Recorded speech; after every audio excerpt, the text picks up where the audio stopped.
Hello friends, তোমরা সবাই কেমন আছো? আশা করি তোমরা সবাই খুবই ভালো আছো। আর আমিও খুবই ভালো আছি। আজকে আবারও একটি নতুন ব্লগে তোমাদের সবাইকে স্বাগত জানাচ্ছি। আই হোপ তোমাদের ব্লগটি একটু হলেও ভালো লাগবে। তো এই যে সকাল সকাল ঘুম থেকে উঠে গেছি। আমার হাজব্যান্ড হচ্ছে স্কুলে চলে গেছে, তারপর থেকে আমি ভিডিওটা শুরু করলাম। আর এখন ঘড়ির কাঁটায় বাজে ওই সকাল 6:30 মতো। তো 6:30 থেকেই তোমাদের সামনে আমি ভিডিওতে এলাম। তো এই যে সকাল থেকে ঘুম থেকে উঠে বিছানাটা ঝাড়া হয়নি, তো ওটাই ঝেড়ে নিচ্ছি। বিছানার যত চাদর ছিল সবকে ঝেড়ে নিলাম, আর যত জামা কাপড় ছিল সেগুলো সরিয়ে নিলাম। ব্যাস বিছানাটা গুটিয়ে নিলাম, এরপর বাকি কাজ করব। তারপরে এই যে চলে এলাম বাসনগুলো ধুয়ে নেব। আর এখানে না ক্যামেরাটার উপর মনে হয় বাইরে থেকে কোনো আলো পড়েছিল, যার জন্য ভিডিওটা এরকম হয়ে গেছে।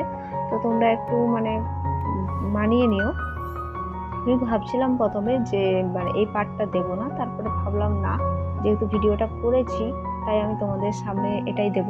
নতুন করে কোনো এডিটিং করার আমার খুব একটা ইচ্ছা নেই, তো তার জন্য ওই ভিডিওটাই দিলাম। তো মনে হচ্ছে ক্যামেরাটার উপর বাইরের আলোটা পড়ার জন্য জাস্ট এরকম একটা পিকচার এসছে। তো তোমরা একটু মানিয়ে নিও। তো এই যে বাসনগুলো আমি এখন ধুয়ে নিচ্ছি। আর ও যাওয়া গেল, ওকে শুধু একটু ছাতু শরবত করে দিলাম। ও সেরকম ভাবে কিছু খায় না, সকালবেলায় তো খুব একটা খেতে ইচ্ছা করে না। তো ঘুম থেকে উঠেই 1 গ্লাস ছাতু শরবত খেয়ে সে চলে গেল।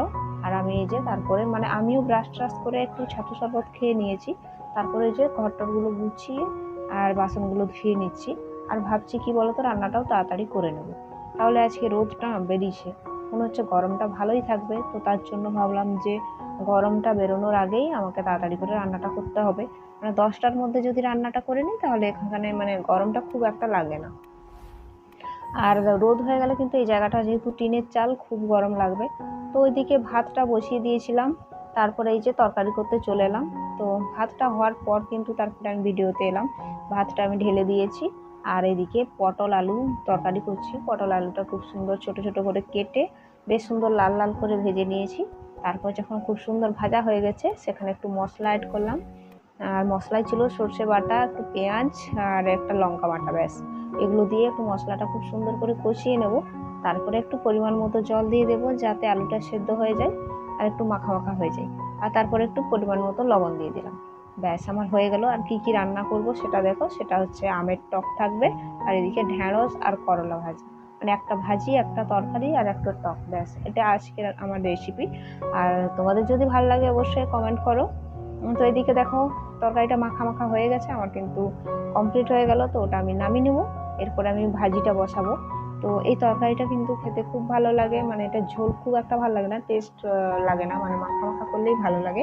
তো তোমরা কিন্তু খেয়ে দেখতে পারো। আর যারা নতুন বন্ধু আছো, আমার চ্যানেলটা প্রথম দেখছো, আমার ভিডিওটা, অবশ্যই আমার ভিডিও যদি ভালো লাগে একটা লাইক করে দিও, একটা সুন্দর কমেন্ট করো। তারপরে ওই যে করলা ভাজিটা করে নিয়ে তারপর চলে এলাম চাটনির দিকে। তো চাটনিটা খেতে কিন্তু খুব টেস্টি হয়েছিল।